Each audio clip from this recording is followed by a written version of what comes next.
पुरोगामी विचारासाठी शिवशाहू फुले आंबेडकरांच्या विचारासाठी लढणारे व हा विचार सामान्य लोकांपर्यंत महाराष्ट्राच्या कानाकोपऱ्यात जाण्यासाठी गेले 25-30 वर्ष प्रयत्न करणारे प्रवीणदादा गायकवाड यांच्यावर दीपक काटे नावाचा जो भाजपचा कार्यकर्ता आहे त्यांनी जे कृत्य केलं त्याचा आम्ही सर्वजण निषेध करतो। खरं तर आपण बघितलं तर या महाराष्ट्रामध्ये असे काही लोक आहेत ज्यांना दाभोळकरांचे विचार पटले नाहीत, पानसरेंनी जो खरा इतिहास लोकांसमोर आणला तो त्यांना पटला नाही। त्याच्याच बरोबर कलबुर्गी यांना समाजाला जो विचार दिला तो त्यांना पटला नाही। त्याच्याच बरोबर पत्रकार गौरी लंकेश यांनी सत्यासाठी जो प्रयत्न केला हा त्यांना पटला नाही। अशा विचाराची जी लोक या महाराष्ट्रामध्ये आणि देशामध्ये आहेत अशाच लोकांना प्रवीणदादा गायकवाडांनी जो पुरोगामी विचारासाठी केलेला प्रयत्न आहे तो तिथं पटला नसावा असं आपल्याला सर्वांना बोलावं लागेल। हा जो दीपक काटे तो भाजपचा कार्यकर्ता आहे हे आपल्या सर्वांना त्या ठिकाणी माहिती आहे। पुण्याच्या एअरपोर्टला सुद्धा एक पिस्तूल आणि 28 कारतूज जसं की बॉर्डरवर जाऊन हा स्वतः त्या ठिकाणी लढणार होता असं कुठंतरी आपलं सगळ्यांना वाटतं। आता हा पिस्तूल खरा आहे का, त्याला लायसन्स आहे का हे आपल्याला बघावं लागेल। पण त्याच्याच बरोबर आपण जर बघितलं तर युवा भारतीय जनता पार्टी युवा मोर्चा युवा संयोजक पश्चिम महाराष्ट्र असं काहीतरी त्या दीपक काटेचं पद आहे। म्हणजे हा व्यक्ती कुठल्या विचाराचा याचा अंदाज या ठिकाणी आपल्या सर्वांना लागतो। आणि काल जर आपण बघितलं तर काल प्रवीणदादा गायकवाडांना गाडीतून बाहेर काढण्यात आलं। झुंडाशाहीच्या माध्यमातून काही 10-20 लोक तिथं उभे होते, त्यांनी त्यांना बाहेर काढलं आणि शाई फेक केली। प्रवीणदादा लढणारे आहेत, घाबरणारे नाहीत, ते साईडला जाऊन थांबले। या झुंडाशाहीच्या लोकांनी या दीपक काटेली या भाजपच्या कार्यकर्त्यांनी पदाधिकाऱ्यांनी प्रवीणदादांना परत एकदा रस्त्यावर आणलं। परत कुठेतरी त्यांना कदाचित आपल्याला म्हणावं लागेल हा त्यांना मारण्याचा कट होता। आम्हाला असंही कळतंय की त्या दीपक काटेकडे बंदूक होती, पिस्तूल होता। खरं काय हे लोकांसमोर तिथं आलं पाहिजे। आणि प्रवीणदादा गायकवाडांवर जो मारण्याचा कट होता नाही तर मारण्याचा प्रयत्न त्या ठिकाणी त्यांना झाला, त्यांचा विचार हा संपवण्याचा प्रयत्न जो झाला त्या दीपक काटेवर एक कडक कारवाई लवकरात लवकर करणं तितकंच महत्वाचं आहे। आणि त्याच्याच बरोबर हा दीपक काटे जो स्वतःच्या भावाचा झाला नाही असंही आम्हाला समजतंय की त्यांनी स्वतःच्या भावाला त्या ठिकाणी मारलेलं आहे, त्याला मृत्युमुखी पाडलेला आहे। जेलमध्ये सुद्धा हा दीपक काटे जाऊन आलेला आहे। स्वतःचे आई वडील सुद्धा त्याला स्वीकारत नाही। अशा व्यक्तीला भाजपली एक पद देऊन त्याला कसं स्वीकारलं? म्हणजे कुठंतरी पुरोगामी विचाराचा आवाज दाबण्यासाठी हा जो प्रयत्न भाजपकडनं केला जातो याच्यात गुंड हे मुद्दामून आणले जातात, या गुंडांना पद दिलं जातं आणि गुंडाशाही आणि दडपशाही ही कुठंतरी त्या ठिकाणी भाजपकडनं पुरस्कृत केली जाते असं आमच्या सगळ्यांचं म्हणणं आहे।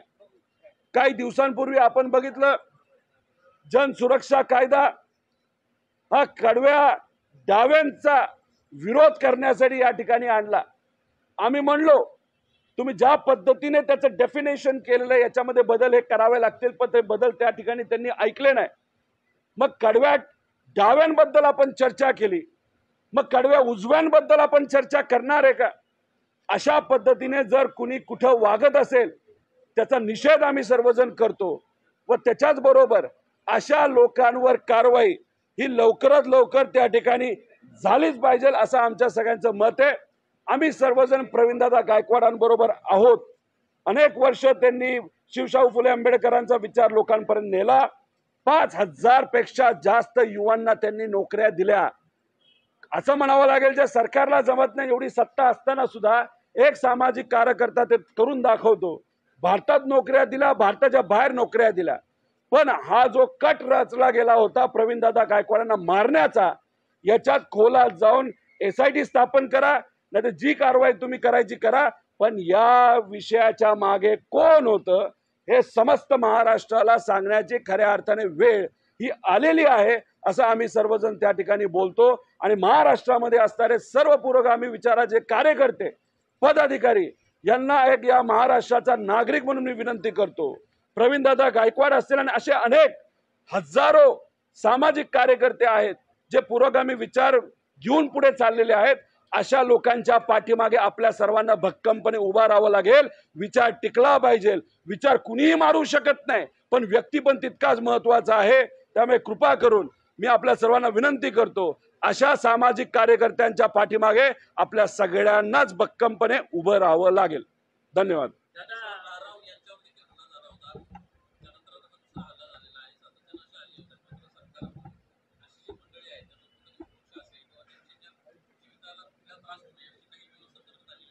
नाही, आपण जर बघितलं तर अशा अनेक लोक आहेत जे खरा इतिहास हा लोकांपुढे आणत असतात आणि काही असे लोक आहेत जो खोटा इतिहास पुढे आणण्याचा प्रयत्न सातत्याने करत असतात. खोटा इतिहास पुढे आणण्याचा प्रयत्न करणारे जे लोक आज सत्तेत आहेत आणि जे लोक जे पुरोगामी विचाराचे कार्यकर्ते आहेत, कुठे शिवशाहू फुले आंबेडकरांचा खरा विचार लोकांपुढे घेऊन जात आहेत, हे सत्तेतले लोक अशा गुंडांना ताकद देत त्या लोकांच्या विरोधात कटकारस्थान करण्याचा त्या ठिकाणी तो प्रयत्न केला जातो, नाही ताकद दिली जाते. त्यामुळे हे सरकार हे पुरोगामी विचाराच्या विरोधातलं आहे, शिवशाहू फुले आंबेडकरांच्या विचाराच्या विरोधातलं आहे. पण अशा पद्धतीने तुम्ही जर गुंडांना ताकद देत असाल, गुंडांना तुम्ही पुढे करत असाल, हे चालणार नाही. ही फक्त सुरुवात आहे. यांना अशीच ताकद देत राहिलो, यांना असंच आपण पाठराखण करत राहिलो तर हे लोक उद्या, हे सत्तेतली लोक उद्या जाऊन काय काय करतील, कोणाकोणाचा आवाज दाबतील आणि कशा प्रकारे आवाज दाबतील हे आपल्याला त्या ठिकाणी कळणार नाही. म्हणजे जो जनसुरक्षा कायदा आणला त्या माध्यमातून सुद्धा आपण जर बघितलं तो जो आपल्या खरा सर्वांचा हक्क होता बोलण्याचा, तो सुद्धा अप्रत्यक्षपणे दाबण्याचा प्रयत्न हा सरकारकडनं त्या ठिकाणी केला गेला. आम्ही त्याचा विरोध केला. आम्ही त्याच्यावर बोलत असताना एवढंच सांगितलं, याच्यात स्पष्टता येणं महत्वाचं आहे. याच्यामध्ये कुठंतरी डेफिनेशन मध्ये स्पष्टता आणि मोघमपणा हा काढण्याची जरूरत आहे. पण आता कालच आपण जर बघितलं तर भाजपचे नवीन प्रदेश अध्यक्ष जे आहेत रवींद्र चव्हाण यांचं एक स्टेटमेंट आलंय. यांचं स्टेटमेंट काय आलंय? जन सुरक्षेमुळे विकास मार्ग मोकळा होणार. आता या बातमीमध्ये आपण जर खोलात गेलो, काय म्हणतायत ते म्हणतायत गडचिरोलीमध्ये नक्षलवाद जास्त आहे, तिथं विकास कामं होत नाहीत आणि मग अनेक अडचणी तिथे येतात. आम्हाला असं वाटत होतं हा जो कायदा आहे जनसुरक्षा हा शहरी नक्षलवादाच्या बाबतीतला आहे. जे लोक कुठेतरी सोशल मीडिया नाहीतर वेगळ्या वेगळ्या पद्धतीने जो शहरी नक्षलवाद आहे जो लोकांमध्ये पसरतोय असं हे म्हणतात, ते मारण्यासाठी नाहीतर त्याला आळा घालण्यासाठी तुम्ही हा जनसुरक्षा कायदा आणलाय. पण याच्या खोलामध्ये गेलो तर ह्यांनी फोकस कुठे गेलाय? फक्त गडचिरोलीला केलेला आहे. आता सुरजागड माईन जी आहे ती कुठं आहे? तर त्या भागातच आहे गडचिरोलीला. आता तिथं खनिज जे आहे असा अंदाजे 2.5 लाख कोटी रुपयाचं खनिज आहे. पण तिथं कोण विरोध करतंय? जे आदिवासी आहेत. मग त्या भागामध्ये आधीपासून वास करणारे राहणारे जे सामान्य जे सर्व आदिवासी आहेत तो त्या प्रकल्पाचा विरोध करतात का? कारण का सरकार या आदिवासींची जमीन हडपतं आणि या मोठ्या मोठ्या कंपनीला खनिज काढण्यासाठी 2.5 लाख कोटीचं खनिज काढण्यासाठी त्या ठिकाणी ते देतं. आता जे मायनिंग चाललंय त्याचं 10 ते 15 पट मायनिंग पुढच्या काही वर्षांमध्ये तिथं सुरू होणार आहे। मग असं म्हणायचं का जन सुरक्षा कायदा हा कशासाठी आहे? हा अर्बन नक्षलिझम कमी करण्यापेक्षा जिथं प्रायव्हेट खनिज काढलं जातं, जिथं त्या खनिजच्या कंपन्या आहेत, त्यातून जो लाभ नेत्यांना या सरकारला मिळतो तो लाभ सातत्याने मिळत जावा यासाठी हा कायदा आणला का स्वहितासाठी, अशी आता शंका आपल्या सर्वांना त्या ठिकाणी घ्यावी लागेल। त्यामुळे कदाचित या चव्हाण साहेबांनी जे आता प्रदेश अध्यक्ष आहेत भाजपचा खरा चेहरा, या सरकारचा खरा चेहरा हा कुठेतरी पुढे आणला।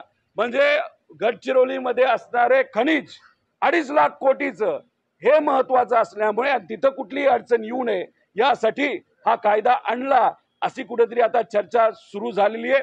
त्याच्याच बरोबर तिथे असणारे जे आदिवासी आहेत, काही लोक म्हणतील विकास कामं तिथं नोकऱ्या मिळतात। अहो आपल्या मराठी माणसांना, आपल्या या आदिवासींना तिथं कशाच्या कामं मिळतात? तर मजुराची कामं मिळतात। म्हणजे दिवसाला 200 रुपये 300 रुपये ते सुद्धा त्या खड्ड्यात जावं लागतं, त्या मातीत काम करावं लागतं, त्याच्यामध्ये त्यांना वेगवेगळे रोग येतात। तिथल्या आदिवासी युवांचं मत आहे आम्हाला चांगलं हाताला काम द्या, आम्हाला अशा ठिकाणी काम करायचं नाही। म्हणजे जमीन यांच्या खनिज ते मोठ्या कंपन्या तिथं घेतात, सरकारला लाभ मिळतो, नेत्यांना लाभ मिळतो, नेते खुश सरकार खुश। अरे पण गरीब आदिवासींचा विचार तिथं कोण करणार? त्यामुळे जन सुरक्षा कायदा हा कशासाठी आणला असेल तर या मोठ्या प्रायव्हेट कंपनीसाठी आणला असं आपल्या सगळ्यांना त्या ठिकाणी म्हणावं लागेल हे स्टेटमेंट ऐकल्यानंतर। श्रीमंत फोकाटे जे इतिहासकार आहेत त्यांनी एक ट्विट केलेलं आहे की खरं तर प्रवीण गायकवाड यांच्यावरती जो हल्ला झाला त्याबद्दल त्यांनी ट्विट करताना म्हटलंय की पहिलं तर महाविकास आघाडीचा निषेध म्हणून, कारण की ज्या पद्धतीने ज्ञानेश महाराव यांच्यावरती ज्यावेळेस हल्ला करण्यात आला, भाजपच्या काही कार्यकर्ते त्यांच्या घरी झाले आणि घरी गेल्याने दडपशाहीने त्यांना सॉरी म्हणण्याकरता, क्षमा मागण्याकरता लावली। त्यावेळेस मात्र महाविकास आघाडीचे नेते मंडळी कुठे होते? महाविकास आघाडीच्या नेते मंडळींना फक्त आणि फक्त विरोधात असताना या पुरोगामी विचारांच्या कार्यकर्त्यांची जोड लागते, सत्ता आल्यावर मात्र ते आणि त्यांचं कुटुंब एवढंच होतं। कोकाटेंनी प्रवीणदादा गायकवाडांवर जो काय हल्ला झाला त्याचा निषेध केलाय का? म्हणजे तुम्ही कशाचा निषेध करायला पाहिजे, कशा विरोधात आज बोलण्याची जरूरत आहे ते न करता तुम्ही पूर्वी काय झालं कसं झालं याच्यावर जर बोलत असाल तर हे चुकीचं आहे। त्यावेळेस जो काय हल्ला झाला होता त्याचा त्यावेळेस सुद्धा आम्ही सर्वांनी निषेध केला होता। कोकाटेंच्या बाबतीत मी जास्त बोलणार नाही। मध्ये कुठली तरी एक निवडणूक त्या ठिकाणी त्यांना लढायची होती, त्याच्यामध्ये त्यांची जी अपेक्षा होती काही सपोर्ट त्यांना तिथे मिळायला पाहिजे होता, तो सपोर्ट महाविकास आघाडीच्या नेत्यांकडनं मिळाला नव्हता। पण जाऊ द्या, त्या खोलात जाणार नाही, कारण श्रीमंत कोकाटे हे अभ्यासू व्यक्तिमत्व आहे। मी जास्त खोलात जाणार नाही, मी त्यांचा विरोध सुद्धा तिथं करणार नाही, त्यांना जे बोलायचे ते तुम्ही बोला। पण आज जे आम्ही म्हणत आहोत प्रवीणदादा गायकवाडांवर जो हल्ला झाला त्याचा निषेध त्या ठिकाणी आम्ही सर्वजण करतो आणि या सरकारच्या माध्यमातून त्या व्यक्तीवर आणि तो व्यक्ती जो भाजपचा कार्यकर्ता आहे त्याच्या मागे त्याचे सूत्रधार कोण होते हे लोकांसमोर आलं पाहिजे असं आमच्या सगळ्यांची मागणी आहे।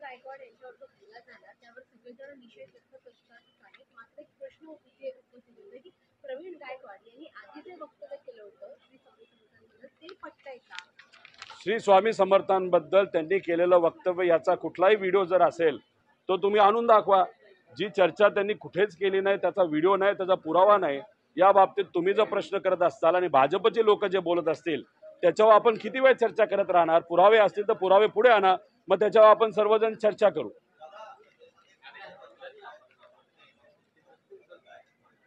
वस्तुस्थिती आम्हाला माहित नाहीये। उद्याच्या दिवशी आदरणीय पवार साहेबांच्या अध्यक्षतेखाली व तसंच प्रमुख नेते जयंत पाटील साहेब, सुप्रियाताई, टोपे साहेब, देशमुख साहेब, आव्हाड साहेब, शशिकांत शिंदे असे काही प्रमुख नेते आहेत, यांच्या सगळ्यांच्या उपस्थितीमध्ये आणि महाराष्ट्रामध्ये असणारी आमची कार्यकारिणी आहे यांच्या सगळ्यांच्या उपस्थितीमध्ये एक मोठी बैठक होणार, तिथे चर्चासत्र होणार। त्या सगळ्यांची चर्चा करून सगळ्यांना विश्वासात घेऊन एक निर्णय त्या ठिकाणी घेतला जाणार। त्यामुळे काय होणार हे मला सांगता येणार नाही, पण उद्या नक्की आपल्या सर्वांना त्या ठिकाणी कळेल। काल मद्य विक्रीच्या परवाने 328 परवाने देण्याची एक बातमी लोकसत्तेनं प्रकाशित केलेली होती।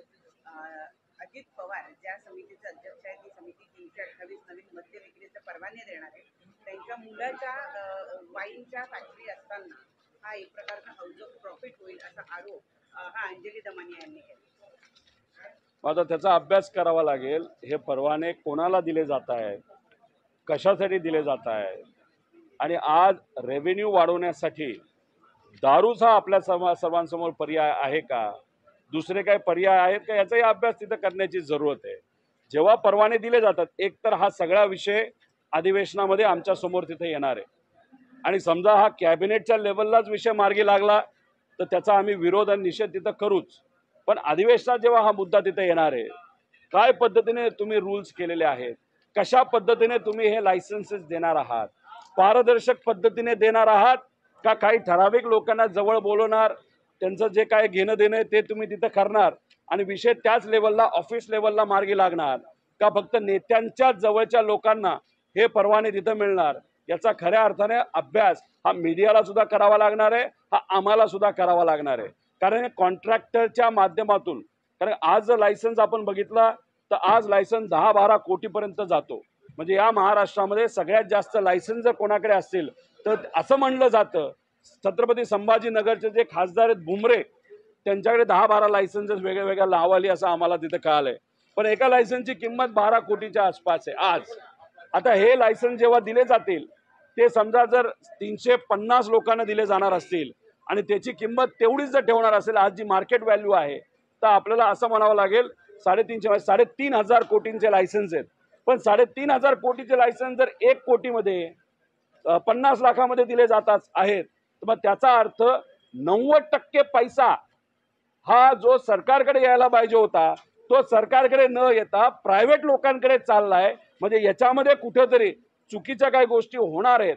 त्यामुळे 10 कोटी मार्केट प्राइस आहे.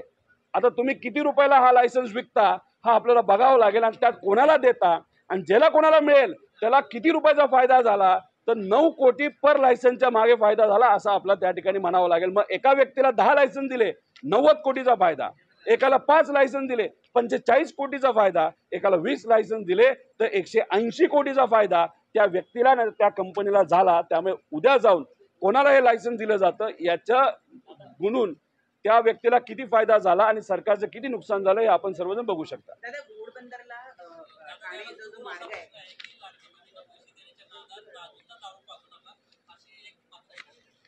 आता तेच आम्ही म्हणतोय की तुम्ही उत्पन्न वाढवण्यापेक्षा आणि जो 85,000 कोटीचा जो तुम्ही मार्ग करताय शक्तीपीठ, ज्याची खरंच जरूरत नाही, ते 85,000 कोटी तुम्ही विकास कामासाठी वापरा.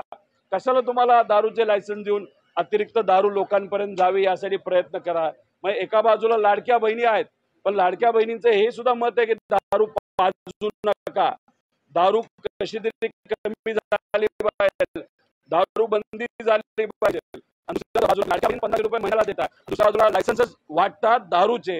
याच्यात असं कुठेतरी म्हणावं लागेल की लाडक्या बहिणींना 1500 रुपये आपण द्यायचे आणि लाडक्या भाऊंना कशात अडकून ठेवायचं, नोकरी नाही, त्यानंतर हाताला काम नाही, पण कशात गुंतून ठेवायचं तर दारूमध्ये गुंतून ठेवायचा, असा कुठेतरी प्रकार या सरकारच्या माध्यमातून केला जातोय असं आपल्याला म्हणावं लागेल. म्हणजे हे सरकार धुंद कशात आहे तर सत्तेत आहे, अहंकारामध्ये धुंद झालंय आणि गरीबाला कशात धुंद ठेवायचं यांना तर दारूमध्ये, असं आपल्याला इथं कुठेतरी म्हणावं लागेल. नाही तर ही परिस्थिती आज या महाराष्ट्रामध्ये आहे. पण आता ज्या 41 कंपन्या आहेत त्या 41 कंपन्या सगळ्या राजकारण्यांच्याच कंपन्या आहेत. त्यामध्ये अनेक राजकारणी आहेत, त्यामध्ये अनेक राजकारणी लोक पार्टनरशिप मध्ये आहेत, अप्रत्यक्षपणे प्रत्यक्षपणे. म्हणून तुम्हाला सांगतोय, एक लायसन्स दिलं आज 10 कोटी मार्केट व्हॅल्यू आहे.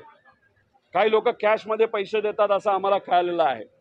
10 कोटी व्हॅल्यू असेल, त्याची व्हॅल्यू आज सरकारने 1 कोटी केली ऑफिशियल, तर 9 कोटी रुपयाचा फायदा एका लायसन्स मागे त्या कंपनी मालकाला होणार आहे. त्या कंपनी मालकाला 10 लायसन्स दिले तर त्या कंपनी मालकाचा फायदा 90 कोटीचा झाला. म्हणजे सरकारचं नुकसान, म्हणजे गरिबाचं नुकसान किती झालं, या महाराष्ट्राचं नुकसान किती झालं तर 90 कोटीचं झालं. त्यामुळे आता नावं एकदा बाहेर आली त्याला फक्त गुणायचं कितीली 9ली गुणायचं आणि लायसन्सली परत गुणायचं. याच्यात तुम्हाला कळेल की भ्रष्टाचार नाहीतर फायदा हा त्या लोकांचा, त्या कंपनीचा, त्या मालकाचा, नेत्यांच्या नातेवाईकांचा किती रुपयाचा झाला आणि सरकारचं आणि टॅक्स पेयरचं नुकसान किती कोटीचं झालं. छत्रपती संभाजीनगरमध्ये 10 महिन्यांपासून नवीन लाडक्या बहिणींची नोंदणी ही बंद झालेली आहे आणि ज्यांची नावे नोंदणी झालेली आहे ती देखील कमी करण्याची शक्यता आहे. अहो, मी तेच सांगतो, 22 लाख महिलांची नावं कमी केली जाणार आहेत, त्यातली 8.5 लाख नावं ही कमी गेलेली आहेत. इलेक्शनच्या आधी आपण जर बघितलं तर ॲडव्हान्समध्ये 3-3 महिने आधी त्यांना तिथं महिलांना पैसे दिले जात होता. 4,500 रुपये काही लोकांना अचानक मिळाले ॲडव्हान्समध्ये, काही लोकांना तिथं 6,000 रुपये मिळाले. आणि आता इलेक्शन झालं, जसं त्या शिक्षकांचं होतं, इलेक्शन झालं, मतदान मिळालं, सत्ता आली आणि बऱ्याच योजना तुम्ही बंद केल्या. लाडक्या बहीण योजनेला कदाचित आपलं लोकल बॉडी इलेक्शन म्हणजे जिल्हा परिषद, पंचायत समिती, महानगरपालिकेचं इलेक्शन होऊच तर ते कदाचित बंद केलं जाणार नाही, पण ते झाल्यानंतर तेही योजना बंद केली जाणार. म्हणजे कुठेतरी महिलांच्या मताचा उपयोग हा फक्त सत्तेत येण्यासाठी केला, लाडक्या बहिणींच्या मताचा उपयोग फक्त सत्तेत आल्यासाठी केला आणि सत्ता झाल्यानंतर मात्र त्या ठिकाणी या महिलांना विसरून गेले. 29 पर्यंत नवीन नोंदणी होणार नाही आणि जेव्हा लोकल बॉडी इलेक्शन संपतील तेव्हा एखादा भाजपचा कार्यकर्ता जसा ओबीसी आरक्षणाच्या विरोधात भाजपचा कार्यकर्ता कोर्टात गेला होता, तसं भीती आम्हाला अशी वाटते लाडक्या बहीण योजनेच्या विरोधात एक यांचाच कुठला तरी कार्यकर्ता हा कोर्टात जाऊन जर यांना डायरेक्ट बंद करता येत नसेल तर कदाचित हे सरकार इतकं चाणक्यच्या विचाराने हुशार आहे, कोर्टात जाऊन ह्याला बंद करतील, पण ही योजना पुढं 29 पर्यंत कंटिन्यू करतील असं मला वाटत नाही.